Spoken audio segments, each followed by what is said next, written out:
আসসালামু আলাইকুম। তো এটা হচ্ছে একটা হুইস্টন ব্রিজের সার্কিট।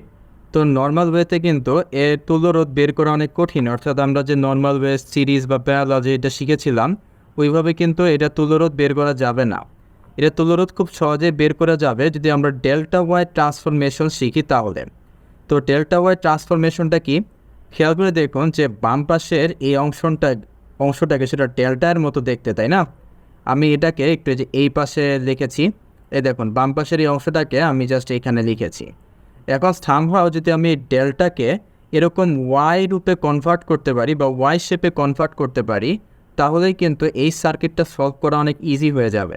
তো আমাদের আজকের এই ক্লাসের মেইন উদ্দেশ্য হচ্ছে এই ডেল্টা অংশটাকে ওয়াই অর্থাৎ ডেল্টা থেকে ওয়াই ট্রান্সফরমেশন করা। আজকে আমরা এই ভিডিওতে শিখব।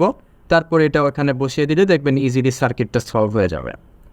আচ্ছা, তো আমাদের মেইন উদ্দেশ্য হচ্ছে আজকে ডেল্টা ওয়াই ট্রান্সফরমেশন। তো এটা করার জন্য আমি একটা কাজ করি, এই যে এইখানে যে অংশটা আছে সেটাকে একটু নিচে একটু বড় করে আপনাদেরকে দেখাই, তাহলে সুবিধা হবে।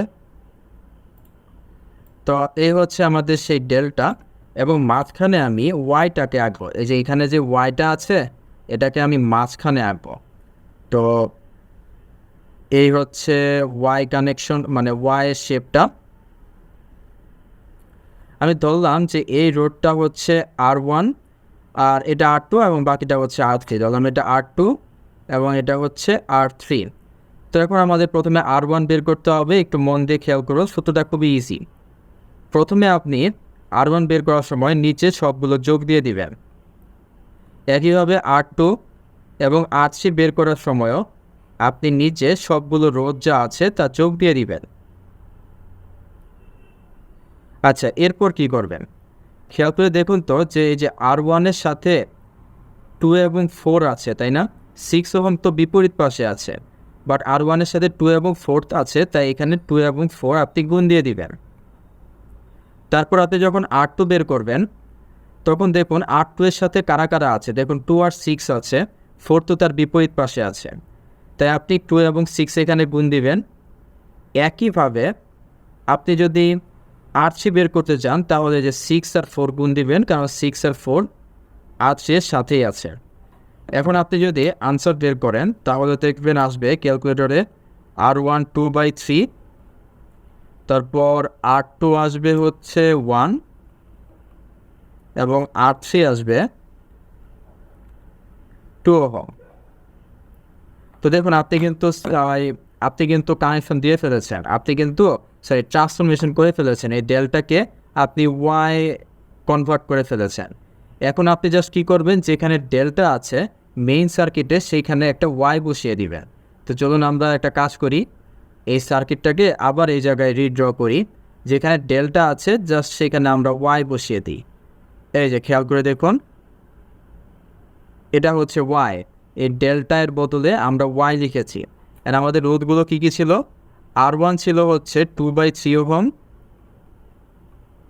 তারপর R2 ছিল, যেটা হচ্ছে R2 ছিল 1 ওহম এবং R3 হচ্ছে 2 ওহম।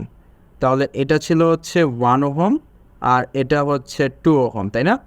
এখন খেয়াল করে দেখুন যে এর সাথে এই যে 3 আর 10ও কিন্তু আছে। তো 3 আর 10 আমি এই জায়গায় লাগিয়ে দেই,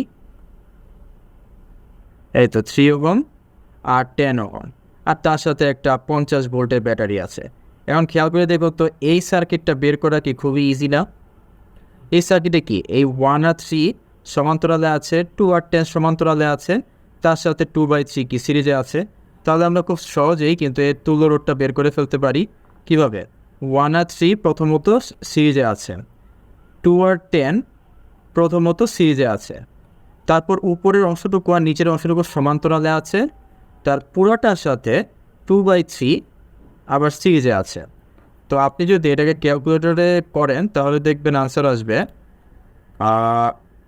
আসবে হচ্ছে 11/3। আপনারা এটা করতে পারবেন, আমি তো সহজেই শর্টকাটে দেখিয়ে দিলাম, বাট আপনারা এইসব সার্কিট অনেক সলভ করেছেন, কীভাবে এই সিরিজ প্যারালাল সার্কিট সলভ করতে হয়। তো আজকের এই ভিডিওর মেইন কাজটা হচ্ছে এইটাই, যে ডেল্টার বদলে আমরা একটা ওয়াই সার্কিট বানিয়েছি, অ্যান্ড এই ফর্মুলা দিয়ে আমরা ডেল্টার বদলে কীভাবে ওয়াইয়ের রোধগুলো বের করতে হয় সেটা বের করেছি। তারপর যেখানে ডেল্টা আছে ওই জায়গায় জাস্ট আমরা ওয়াইয়ের যে পার্টটা আছে সেটা বসিয়ে দিয়েছি, অ্যান্ড এইভাবেই আমরা তুল্য রোধটা বের করতে পারবো। সো আজকের ভিডিও এই পর্যন্তই ছিল। Thank you.